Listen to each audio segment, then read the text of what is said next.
with that being completed, I will move back to item 8, the external auditor's report. I will remind members, this is potentially has some things in it that may get some members excited. Can we remind people to use the known principles and to keep it polite where possible? So I'll hand over to Jackie to introduce it. Thank you, Chair. We have now received the External Auditor Report, Annual Audit Report for 23-24. I have Mr Gibbs with us this evening from KPMG, and he will run through their report with you shortly. Following on receipt of that report, there has been a number of opinions that have been included. It's been included the disclaimed opinion on the statement of accounts that has been previously reported, as well as the value for money opinion, where we have received 3 significant weaknesses, and the management have provided our responses to those weaknesses within the main body of the report. Following the receipt of the annual audit report, we will now be in a position where we can sign the accounts and publish them on our website, following the previous delegated authority that was received at this committee. If you have any questions, as I said, I'll introduce Mr Gibbs, and then he can run through his report for you. Thank you. That one. Okay, perfect. So you have from us today our auditor's annual report, which is the public-facing summary that we produce as a result of the conclusion of our audit. Within this, we include a summary of the accounts opinion that we have reached, which we brought into your previous committee in February, as well as the commentary that we have prepared around your value for money arrangements. Because we've brought the accounts elements before, I won't recover those, but I will just run through the value for money work that we have completed and the conclusions that we have reached. I would remind, as part of this, that our responsibility is not to judge whether the council is achieving value for money, but our responsibility is to assess whether the underlying processes that it has put in place are in line with those that we would expect to see within the sector in support of achieving value for money. What that means we do is we look at core processes in areas relating to financial management, governance and risk management, and improving economy efficiency and effectiveness. We consider how they compare to what we would expect to see in a council of your size and nature. And then where we identify specific elements that have arisen during the year that might suggest risks, we perform targeted follow-up in order to assess whether there are any weaknesses in the arrangements that have occurred. The report that you have in front of you today is the report that would be published on the council's website summarising the arrangements that it had in place during the 23-24 period. We identified 4 risks as a result of the risk assessment work that we undertook over the council's arrangements. I'll run through each of those and just summarise the work we've performed and our conclusions. The first of them related to the risk management processes that are in place at an operational level within the council. We recognise the strategic risk processes that you have, which have been through this committee on a number of occasions. You will also have seen commentary in this committee before in papers such as your annual governance statement, confirming that you don't at the moment have consistent processes for undertaking risk management processes within your local services, ensuring that there are consistently risk registers that are set up. Whilst we know that that's something the council is aware of and is working to have an action plan to implement, our assessment was that because risk management is sufficiently critical to the value for money arrangements within the council, that it is important that you have consistent processes for doing that, and therefore have considered that a significant weakness in your arrangements. The second related to the capacity for the production of the annual report and financial statements. Like many councils in the area, you found yourself in a position with a significant backlog of annual reports and accounts, and we recognise both that you were under a lot of pressure to close down many sets of accounts at the same time as a result of the backstop, and had challenges within the resourcing within your finance function. We've recognised this weakness as a result of both the delay compared to the national timetable in producing the initial draft of the annual report and accounts, and because of the challenges in being able to support the audit work during the year, in particular the value for money work that we are bringing today, and the fact that the accounts therefore missed the backstop date for concluding upon them. The third area where we recognised a risk was around the acquisition of the Burnt Mills development. I would emphasise at this point in reaching our significant weakness that is not a conclusion from our perspective on whether the council should have entered into that transaction, which is not a judgment for us to make as your auditors. We recognise that there was an appropriate initial governance process for undertaking the review and decision onto whether to enter into that transaction. The element that we have specifically followed up as part of our audit work is that when the initial delegated approval was provided, the commercial modelling of that transaction had not been fully completed and further work was due to be undertaken on it. When that work had been completed, an independent review was commissioned of it, which highlighted risks associated with some of the assumptions that had been incorporated and identified a risk on the commercials that we considered to be material given the conclusions that they reached. We realised that that report was received extremely close to the date when you were due to complete upon that transaction. What we sought to receive from management was formal evidence of the way that the recommendations from that report had been followed up in order to either conclude that they were not appropriate and to undertake further modelling or to consider that you would carry on with the decision. We recognise that commercial was not necessarily the primary reason why you entered into that decision. However, given the material level of risk that we considered was highlighted within that report and that we were unable to see documented evidence of how that had been followed up and the decision to continue reached or followed up with the delegated authorities to Cabinet, we considered that that was a significant weakness in the governance arrangements. The final area where we identified a significant risk as part of our work was with regards to the consumer standards relating to housing that were introduced from 2024, where the Council had identified that it had a significant number of fire risk assessments that had not been completed and was therefore given an indicative non-compliant rating by the Regulator of Social Housing. Whilst we recognise that rating remains in place, we have reviewed the action plans that you have in place, the monitoring that you are undertaking and the progress that you have made against those plans, and consider that there was therefore not a significant gap in the arrangements that you had in place for managing those going forwards, and did not conclude that that was a significant weakness. I will pause there, and I am very happy to take any questions that the committee may have. Based on the report that's been given, I'd thank Dean for his time and the meetings we've had prior to this, and the flexibility he had in moving the dates to make sure he'd got ample time to complete that. I'm going to hand over to the leader to summarise the management summary overview that was part of the report, and then we'll take questions from the members. Thank you, Chair, and thanks to Dean for the opening there and all the work that's gone in over recent weeks and months on these. So I'll just take all four items and the risks that were identified and then sort of outline our management response to them in no particular order. So the first being operational risk, as Dean said, that's something that was recognised, it was picked up in the annual governance statement. We've significantly reviewed our strategic risk, which I think is being reported here, perhaps even this evening, and that obviously goes through Cabinet on a monthly basis, and the work is is now underway to introduce the operational risk registers, and we wholly accept that and recognise that. The resourcing matter, again, has already been heard earlier this evening. The team was carrying vacancies. Those vacancies have now largely been filled. Some of those folk have already started. Some are starting over the coming weeks.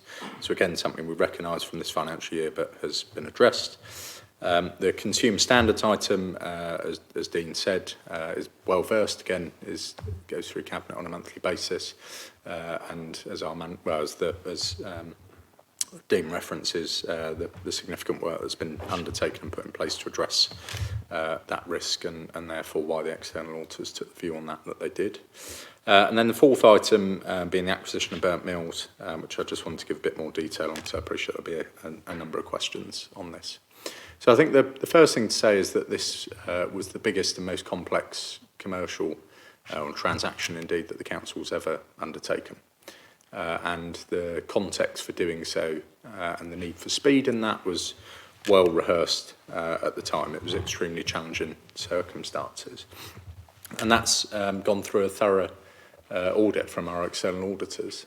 And actually the thing that they have identified, as Dean set out, is not that this was the wrong thing to do, or that the correct delegations weren't in place, or that the model was wrong, or any of those things.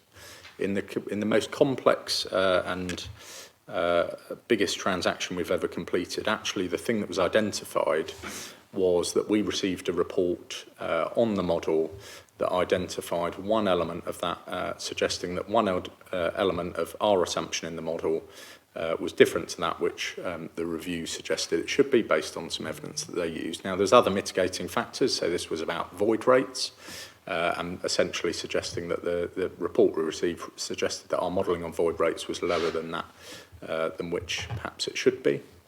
It didn't, for instance, reference the fact that we actually have a rent reserve set up within our model, or a number of other factors. So actually what the external audit report has identified is again, not that we were necessarily wrong with our model.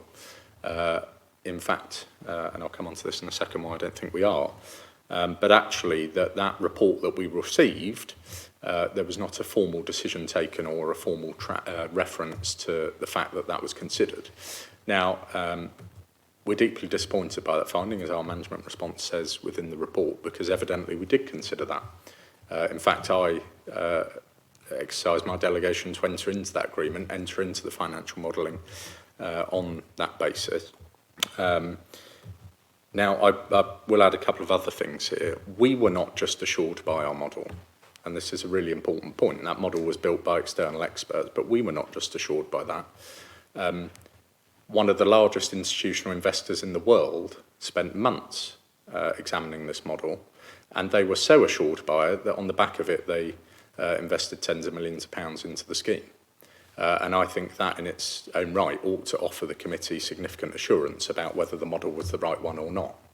And actually, again, as Dean referenced and as the report references, that's not what the external auditors are saying. They are simply saying, you've received advice in a report, and you clearly took a decision subsequent to receiving that advice, and not just completing the transaction, but entering into the long-term financing arrangements, and you cannot evidence that you considered that report.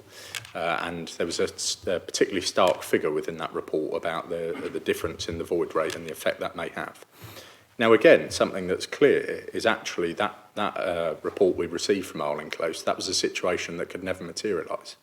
Actually, the way that we've structured the financing means that were the council ever in a position that that such a void rate came into being and therefore caused such an issue, Legal and General would step in into that to take on the risk. So ultimately, the risk isn't to the council; the risk is to Legal and General. Now, I should just add, and I know there's likely to be some questions on this. The model again that we worked to was to get to 98% occupation by next June. As of today, we're currently at 70% occupation. We've got a number of other units under offer, which means we expect in the next couple of weeks to be over 80% occupation, about 7 months ahead of getting to 98% occupation. So I think that speaks for itself. So just to draw the introduction to a close, I won't go back over the first three risks, but on the burnt mill risks, I appreciate this is where there'll be a significant number of questions. Actually, all of these things were considered. There were hundreds of variable factors within the modelling that we undertook. Now, the rent level was one of them. All of those things were evidently considered to enter into that arrangement, not just by us, but by Legal and General. Indeed, as I said, the risk actually in this scenario is on them and not on the council. The consideration that the external audit report makes is that when we received further advice on the model that we were using, we could not evidence that we had formally considered that advice. Evidently we had, because we entered into the model, but we could not reference that. So I wouldn't want anyone to be under any illusion that what the external auditor is suggesting, nor what our management response to that is that the acquisition was wrong, there was an exposure to the council, that the model was wrong, or any of the above. Actually, what the external auditor is saying is that we ought to have been able to better demonstrate we considered that advice and considered whether the void rate was wrong or right and changed our assumptions as a result. And as I said, we're deeply disappointed with that finding. Fully respect the external auditor and their rationale for that, but it's not something we wholly agree with. Happy to say extensive questions, Chair.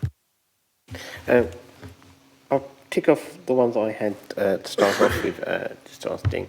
On your assumption of risk management, did you take into account, and the BDO did with theirs, any of the minutes of the audit standards meeting where we discussed the time frame project management of bringing together the operational risk and the strategic risk so that it would come to here, to these meetings? So we did consider the work that was being undertaken in part of it, but our responsibility is to conclude on the arrangements that were in place during that financial year, and given that that work is not yet complete at this point, we didn't feel we could at this stage say that's not a significant weakness. Okay, thank you. I will now open it to the floor, and I can see Stefan was indicating he wanted to ask some questions. I don't know where to begin, Chair. I think just noting that having the leader of the council give the management response to this report is something I've never seen before at an audit and standards meeting and needs noting. I think my main concern is I realise that we're not really talking about the acquisition of Burntmill Towers here and whether or not the good or the bad of that. What we are talking about here is a governance failure. And the main sentence, I don't know who I'm aiming this question towards, whether or not it's the Section 151 officer, the external auditor, or the leader of the council, or the portfolio holder who sat in the corner. But the question is, and it's clear on page 28, is after this was a delegated power to the leader of the council, this report was then not communicated to Cabinet. That is a failure of governance. For some reason, we seem to have merged into a council that the leader can make any delegated responsibility and then not take it to Cabinet afterwards. And that seems like a failure of governance, which I think the external auditor is pointing to in his report. Stefan, just to pick up on your first question about the leader coming to audit and standard. It's great. I wish you would come to every audit standard. Yeah. It's brilliant to have him here. Stefan, let me finish my comment. Do you find it funny, Stefan? I said I would finish my comment and you seem to laugh at it. So let me finish my comment and we'll go back to that. In previous meetings when I was chairing, I did have the head of paid service come. As the current constitution states, the leader is the head of paid service, so he has come to the meeting to answer any questions. The MD's the head of paid service. Yeah, he is the MD. Yeah, I'm certainly not the head of paid service. It's not a job I'd want. So there's a couple of things. So to your point about being here, I'm delighted to be here. I was responsible for the decision that you're referencing, which is why I think it's right that I answer your questions. I'm also responsible for the executive functions of the council, as the constitution which you voted for sets out. So there's a couple of questions here I think you picked up, a couple of points you picked up, and why I fundamentally agree with the concern that you raise. When a delegation is... So what you are suggesting ought to happen is, for instance, Cabinet takes a decision to award a roofing contract, delegates the portfolio holder for housing to enter into said contract. The portfolio holder concludes that decision and there's proper reports which are published, sent to all of the Cabinet. That's exactly what happened in this scenario. Indeed, it was actually sent to all councillors.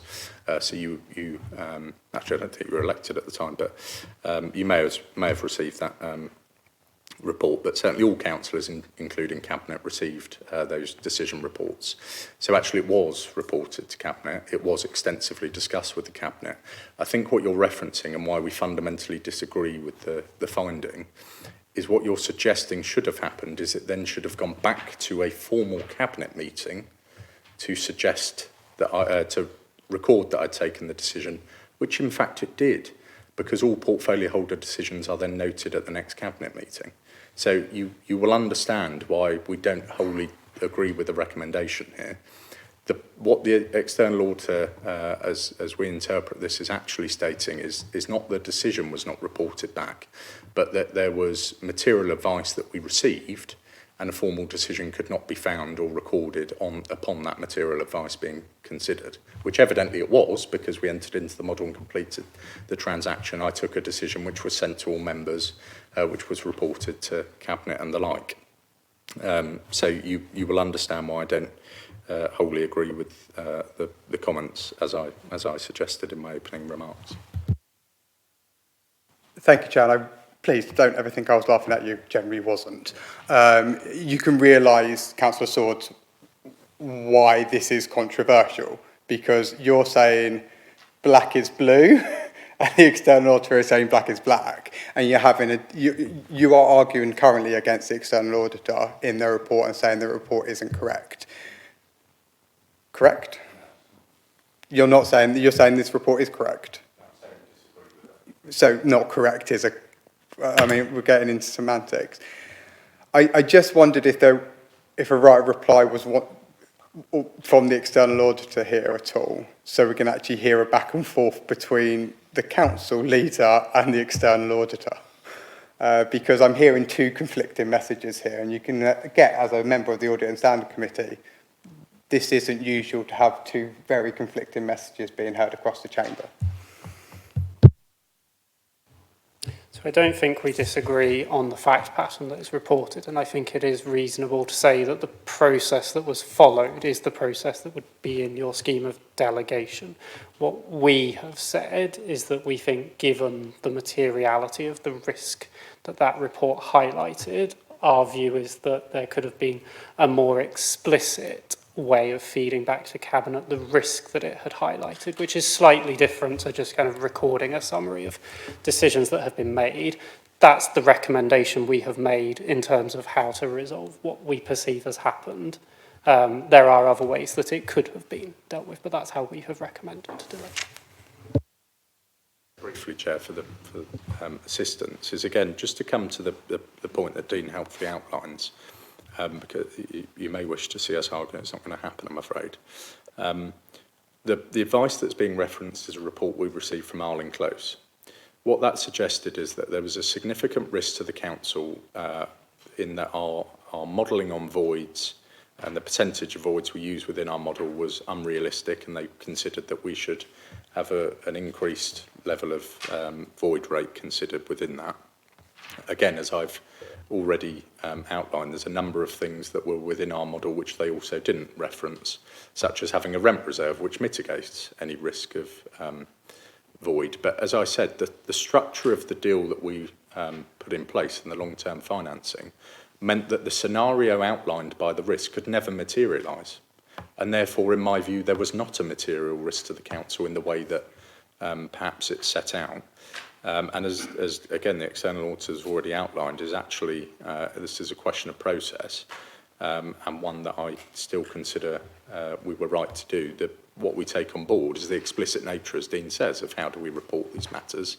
But like I say, I don't consider that there was such a material risk to the council from that specific part of the advice. But evidently, we took that on board in the further modelling before we entered into the long-term financing arrangements as they were set out. Thank you.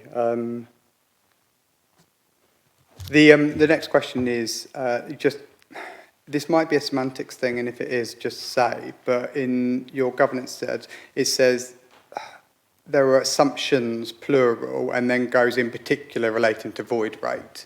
Were there other assumptions that were overly optimistic concerning the purchase of Burnt Mill Tower? In the executive summary of the report, they highlighted the void rate specifically. They also performed sensitivity analysis on other assumptions such as inflation, but they did not, in my memory, highlight any of the others as being overly optimistic explicitly.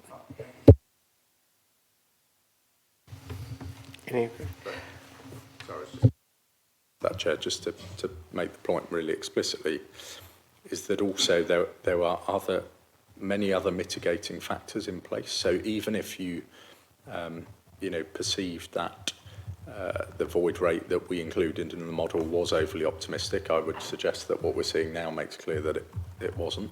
But even if it was, that's why we put in place a rent reserve.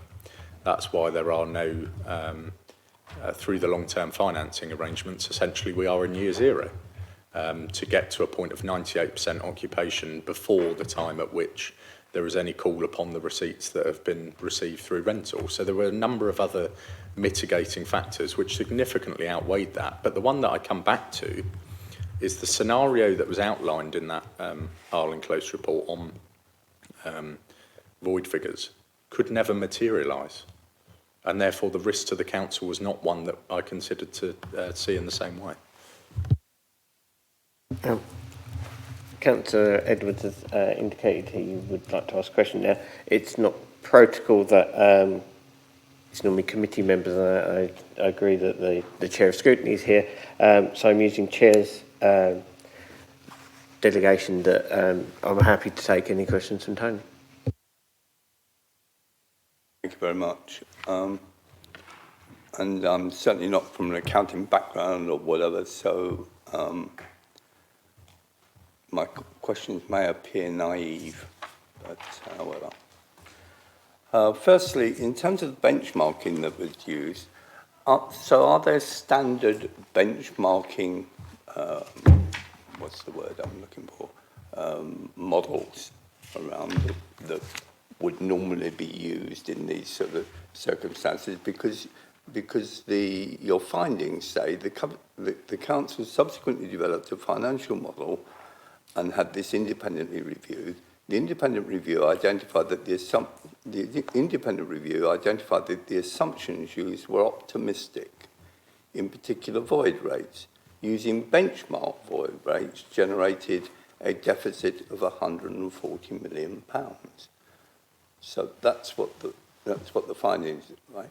So are we saying that in terms of this council acquisition, we didn't use standard benchmarking in terms of assessing? Is that what you're finding here?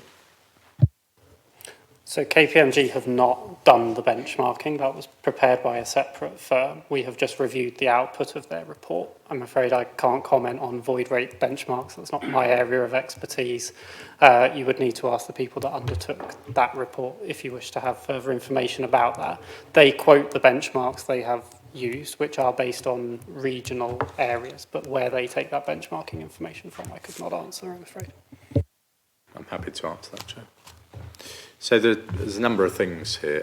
No, there's not standard benchmarks for void rates. It's model, and that's what was put together. Something really important, just to be clear on, the council did not produce the financial model.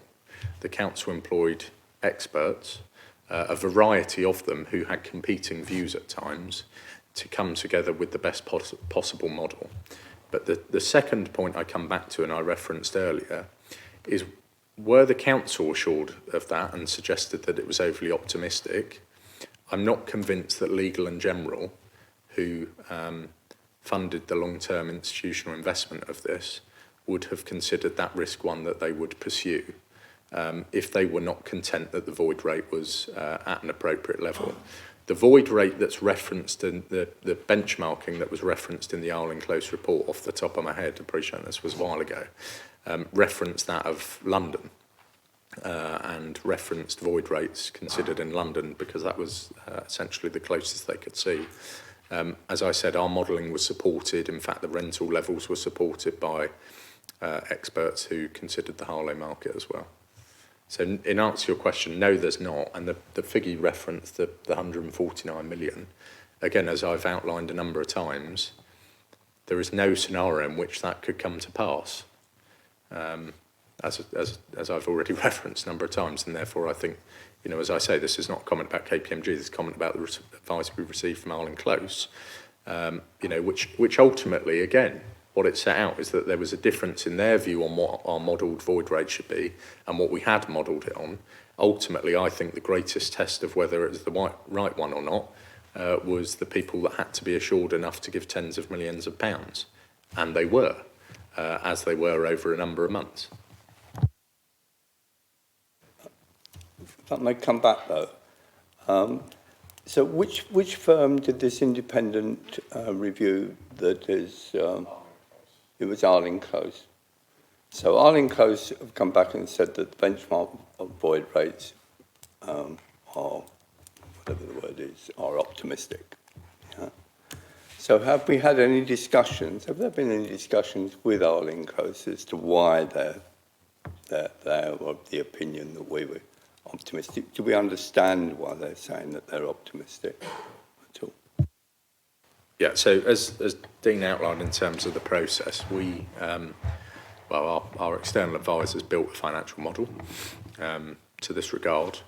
Before we completed the transaction, and this is quite a while before we entered into the long-term financing, but before we completed the transaction, that modelling was reviewed by Arling Close, and essentially their finding was that they thought the void rate was overly optimistic. As I say, what they negate to reference is the other mitigating factors.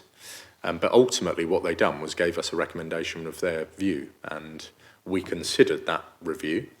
The failing that has been highlighted by the external auditors is that we can't wholly evidence that we considered that, but evidently we did, because the model continued to move before a time at which the long-term financing was agreed and locked into, as I said, and Legal and General were assured accordingly. But yes, we did have, of course, we considered the report that Arling Close gave us, and like I say, we didn't wholly agree with some of the recommendations. But from memory, this is my memory going back, at no time were councillors told that there was a potential difference between the benchmarking, in terms of what was being put forward in terms of the proposal, whereby a case was being made for the purchase of that, as opposed to there being standard benchmarking, which would have said there may well be a significant risk here. Now, whilst I appreciate the work that you've done to explain, well, okay, why the risk wasn't there, etc., but I would want to know why we were using one set of benchmark figures when there is, for want of a better word, a standard set of benchmark figures that we weren't, that we chose to not use. Just to clarify my comments, there's not a standard set of benchmark figures. That's what I clarified in answer to your previous question. The advice that was used, the advice that Arling Close produced, suggested that our void rate in our modelling should be slightly higher. We were not we're not at loggerheads with Arling Close. As I said in my opening remarks, there are hundreds of variable factors within the modelling. So whether the void rate was at 1% or 1.5% is a variable factor. Whether the rent levels were at LHA rate or LHA rate plus 1.5% is a variable factor. There are hundreds of variations that you can make within the model, and each thing that you vary would change the output of the model. Ultimately, what the external auditors are not saying is that Arling Close was right and the council was wrong. What the external auditors are saying is that we should have been able to demonstrate that we formally considered that advice. It's not to say that we should have followed that advice, because actually we were acting on advice on a separate set of advice. Again, the council did not dream up what the void rate should be. The council relied on expert advice and came to a conclusion. Arling Close offered different advice on one element of that, and we considered that and followed the model as set out. So it's not a case that happened. And just your point about councillors, I come back to the comment I made earlier. Cabinet considered this, whether we should do this, and considered that we should. Full council considered whether we should do this, considered that we should unanimously. Delegated authority to conclude the financing arrangements accordingly, which we subsequently did. And when I took that decision was offered to all councillors, could have been, was then sent to all councillors and could have been considered accordingly. And obviously all the usual channels that are open to councillors to scrutinise that further. But like I say, there are hundreds of variable factors within that modelling. We acted on advice to come to a considered conclusion. But likewise, I may just add, what would have happened in the scenario that we had followed that advice, considered a higher void figure, and Legal and General had said, we think your void rate is far too pessimistic within the model? Should we have then said, well, we disagree, given that it's their risk, not the council's risk? Because I don't believe that we would have pursued that course of action. We may have gone into it, just come back briefly, we may have at least gone into that with our eyes open. No, fully informed, let's put it that way.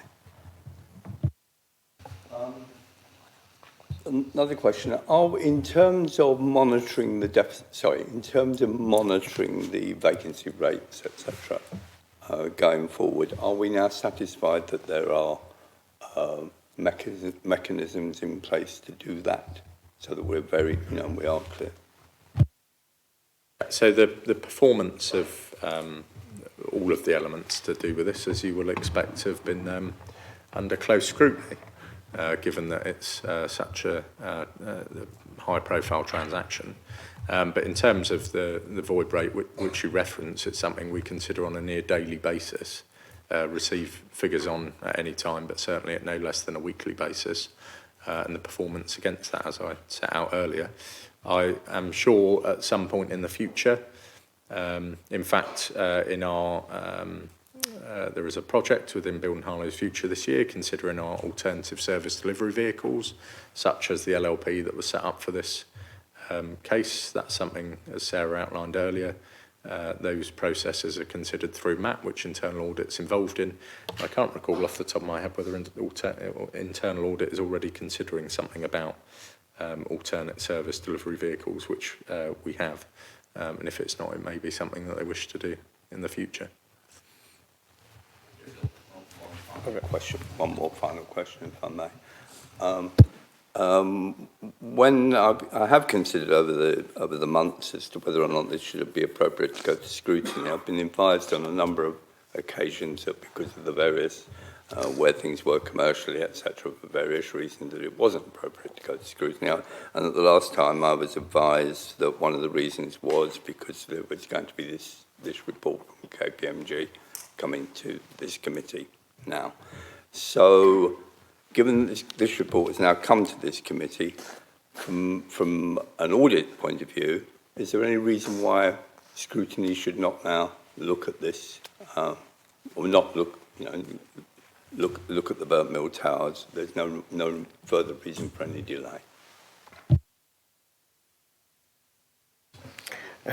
I would say the first protocol first would be that the recommendations made tonight has to go to full council as per proper process, because obviously we're signing off the statement of accounts plus the value for money.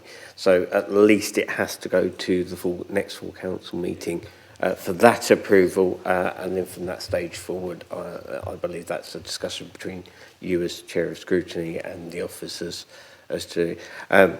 I know you've asked on several occasions, and obviously while the books are open until tonight and this report is produced, has been the reason why we have sort of asked you to sort of let us get this part of the thing, because we have a backstop date that is required of us, and to get all this sort of information through as quickly as possible, because obviously the government has set those backstop dates.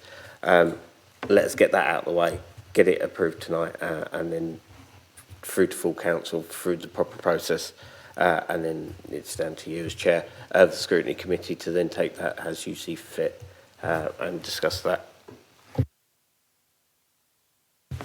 Through you, Chair, it's a question to the auditor. I think I've been on the audit committee now for most of my adult life. It's a tragic statement. And in all that time, I'm going to ask the question. I think I know the answer, but just for people that have said they're not from an accounting background, do all auditors come up with the same conclusion every single time? I've got a number of these. I'll just indulge me, please, Chair. I'll answer the first one, being an auditor, and I'll get Dean to answer whether he sees it. The answer is no. I think that's probably fair. Okay. 2, do all auditors use exactly the same procedures when they carry out an audit? No. Is it unusual, therefore, for management of an organisation to disagree with an auditor's approach to anything? I would say yes. I would say we are regularly challenged by management on a variety of areas.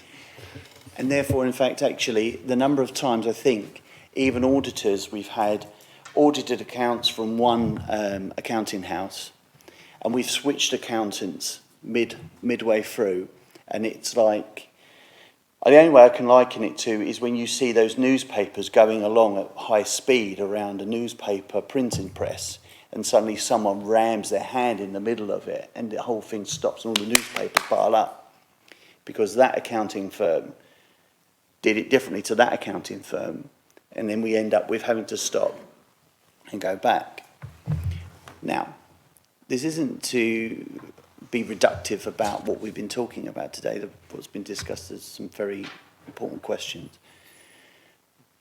But coming back to what the leader's been saying, that the modelling was done by external people, and actually it's quite appropriate sometimes to have a slight difference of opinion, and that I think we shouldn't hyperventilate too much that two people on a very complex issue have a subtle difference of opinion over a void assumption, especially when the amount of work that's gone into it. So I ask the questions just to really try and bring us back to a point where let's not get too over-excited about this, in my opinion, to the rest of the committee. There's clearly been due diligence being undertaken at many, many levels here. And I think a slight difference of opinion around a void assumption and some other assumptions is whilst needs to be interrogated, is not something that we need to get overly excited about, I would suggest, for the reasons that I've just plainly pointed out. Thank you, Chair. Just to pick up on that, Councillor Perrin, I believe Councillor Maratol and I both had a distance of opinion with the previous auditors around their determination of unqualified statement of accounts back in February of this year, when they had already been to this committee and they had not materialistically changed. I think even Councillor Johnson also flagged that as well, so it's not the first time that that's happened. But to Stephanie, who was indicating. Okay, I'll take Laura first and then I'll pick you up. Yeah, just a point of clarity really, and probably for the external auditor. Obviously there are a lot of variables on this. There's a model, we get that. And there's been a lot of talk about those variables. We're particularly talking about some advice from Arlene Close. You can find no evidence that the business case was reassessed after that. Is there any evidence that when those different variables have been modelled and the business case changed, because it wouldn't just be one business case, so is there any evidence that the business case was reviewed at all? I believe, as has been alluded to earlier, you have gone through subsequent modelling with Legal and General, which I think came out in about September 2024, is my memory, which is also modelling of the same factors. They have come up with different figures to the ones that were undertaken as part of the risk assessment that you requested as part of the assurance on the initial model. Thank you, Chair. Just to add, again, at this point in time, when this report was received, we did subsequently enter into management with the facility management of the building, of which they also did their own modelling of rent levels, bad debt levels, etc. So again, it was an iterative process of which the model was constantly being reviewed.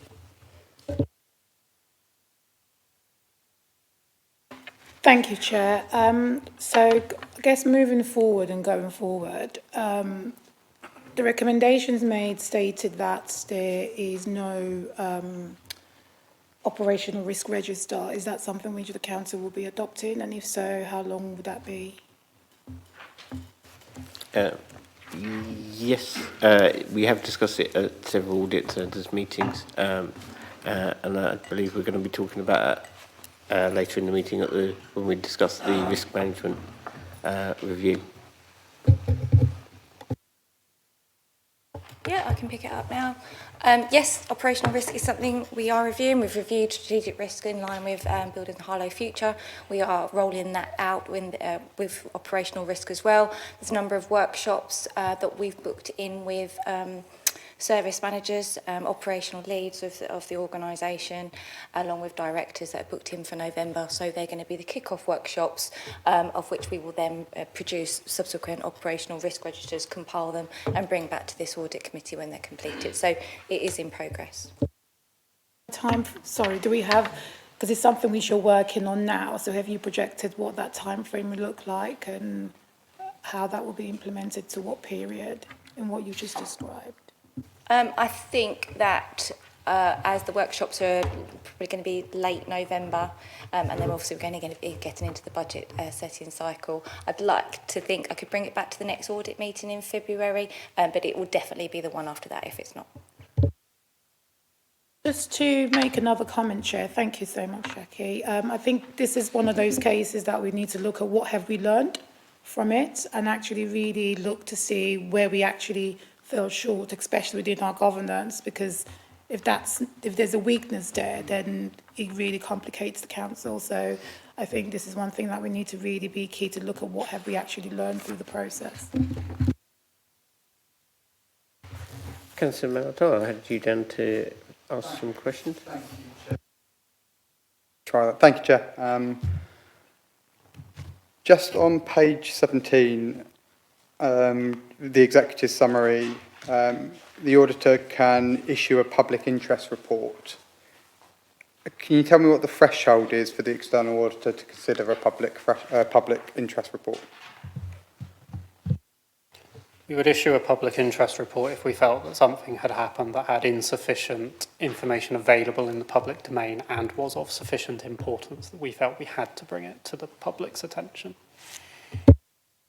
And off the back of that, I'm going to do, you don't believe that the 3 risks that you found anywhere near justify a public interest report? That's correct, I do not.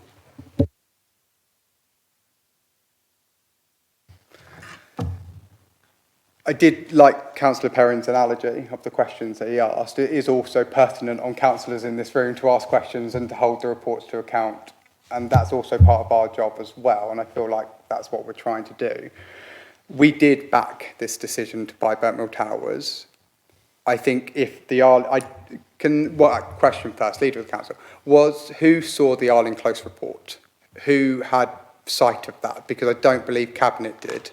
And I don't believe full council did, or any of the councillors. Is that correct? When the decision was made? To be honest, off the top of my head, I can't remember. In honest answer to your question. If your question is, like I said, I'd have to come back to you on that. What full council, what both Cabinet and full council considered at the time was the financial modelling that had been done up to date.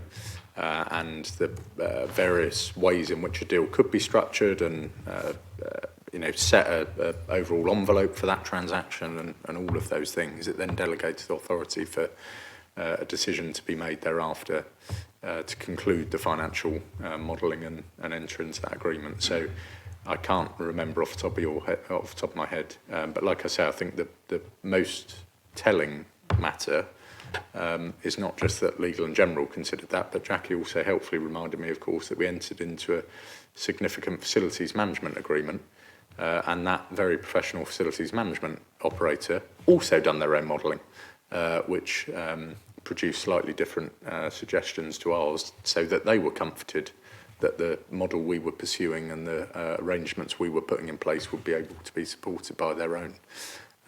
So in direct answer to your question, I can't recall off the top of my head, but I'm more than happy to come back to you in more detail. Thank you. The detail I'd like is when the decision came to full council, were you aware of the Arling Close report? Had that been,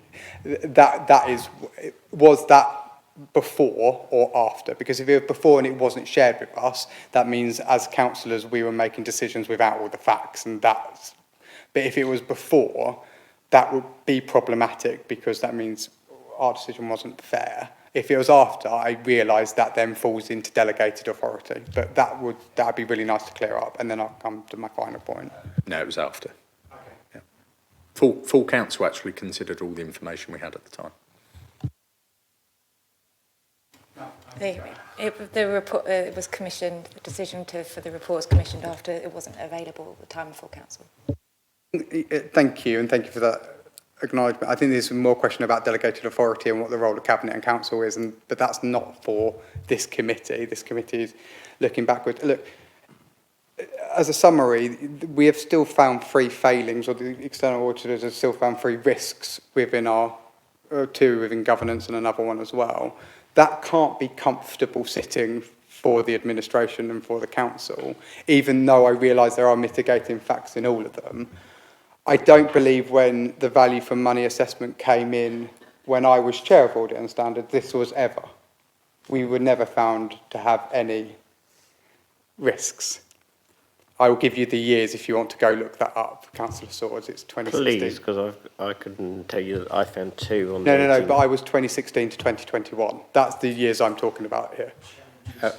Yeah, I know, thank you. And that's fine. So, yes, of course, this makes really quite uncomfortable reading to have an external auditor say there are 3 risks. I am actually quite pleased that it doesn't reach a threshold for public interest report. I'd like to know what the threshold is for a public interest report if finding 3 out of 4. If we were found the 4th, then it would have been. But I'll leave that one there. Those are the comments. Of course, it makes uncomfortable reading. Of course, there's stuff to go away, and hopefully, by the time this next year comes, we'll be able to say we have got a value for money assessment. Just to cover those comments, Chair. Sorry. With alluding, you were chair during the 18-19 period? Yeah. Just so that's clear. I found 2 failings when I reviewed the 18-19 audit report with... Yes, I did. That wasn't brought by the external auditor. So you can go, I'm more than happy to be corrected, but the external auditor did not find any risk for value of money in the same way that this report was done. And they did find governance issues, which wasn't highlighted in the report. Perhaps, Chair, if I could answer the question. I mean, certainly off the top of my head, I think actually the 2019 found 5 failings, but I'm more than happy to again clarify that and send you the details. I always appreciate the challenges that you set, and then you don't like the answers when they don't suit your narrative.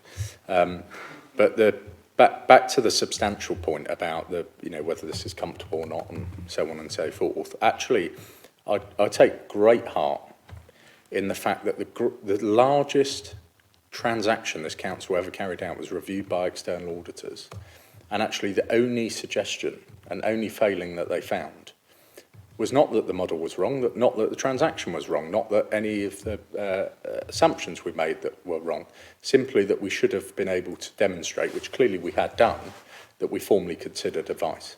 I think that's a significant endorsement of the work that we've done. But nevertheless, to Councillor Seale's point, we learn from that. In terms of the operational risk registers, again, we are addressing that. In terms of the resourcing in our finance team, we're addressing that. But also, my humble suggestion would be actually the council is true, and I'm not saying this in the political sense, I'm saying it as a matter of fact.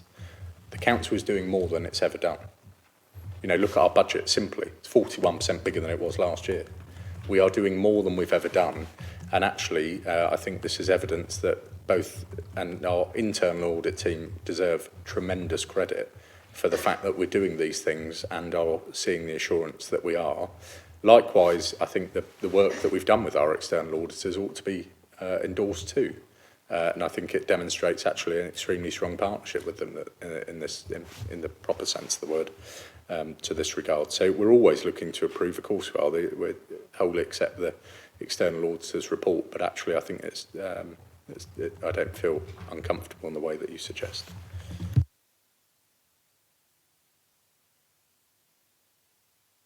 I was trying to be conciliatory, Chair. I genuinely was. I was trying to wrap it up. I wasn't trying to... I don't have some form of agenda here making a point. There's a report in front of us that says this council had 3 risks identified to value of money.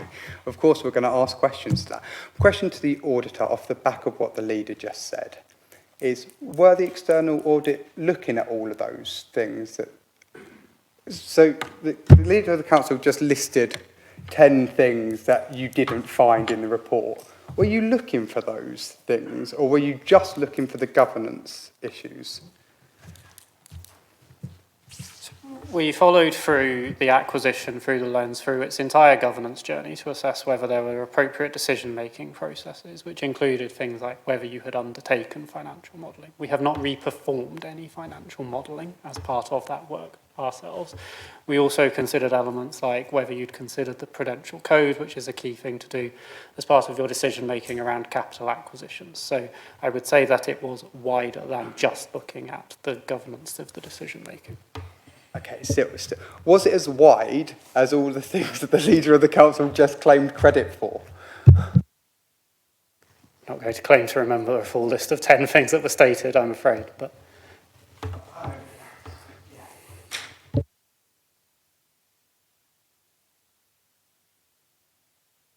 Councillor Garner?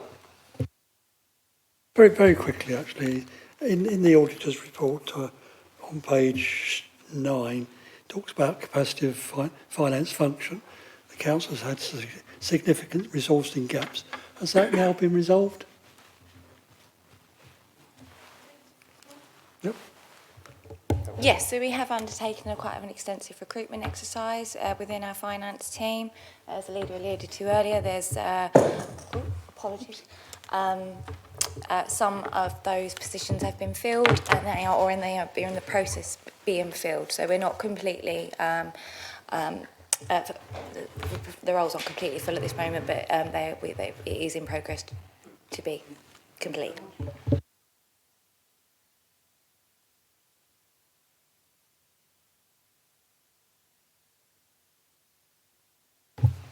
I'll take Councillor Seals. Just because I love governance. So just one more thing. On the recommendation again, it talked about they were unable to identify a formal audit trail, which means that's poor record keeping within ourselves. So is that something as well that we're going to be addressing with our record keeping, making sure that, you know, we are being transparent. So when situations like this occur, we have good record keeping to show that we are being transparent. And we all know business, there's always a risk in business, then that way it just doesn't make it an issue. Is that something which we're looking at? Yeah, that's absolutely on the back of Stefan alluded to earlier. I'd actually see this report as a positive report for us. It's something that we can learn from. It's something that 2 areas that have been highlighted, we had already aware that was significant, or they were already aware of weaknesses, and we were actually on the road to dealing with those issues. Likewise, especially with the governance element, we have a new constitution in place. We are putting in new processes around that governance and, you know, changes in the constitution around the leaders register. So we're definitely tightening up and learning from the external auditor's findings. Note that by the time we come back to audits and standards, we'd have had some process of seeing our record keeping that's transparent, and also a risk register as we're doing workshops from November. Yes, as this relates to 23-24, there may be similar findings from the 24-25 value for money report, as that was the previous year. However, I can from 25-26, as obviously we put the operational risk in place, I'm sure there will be a lot more positive findings from the external auditor in that area.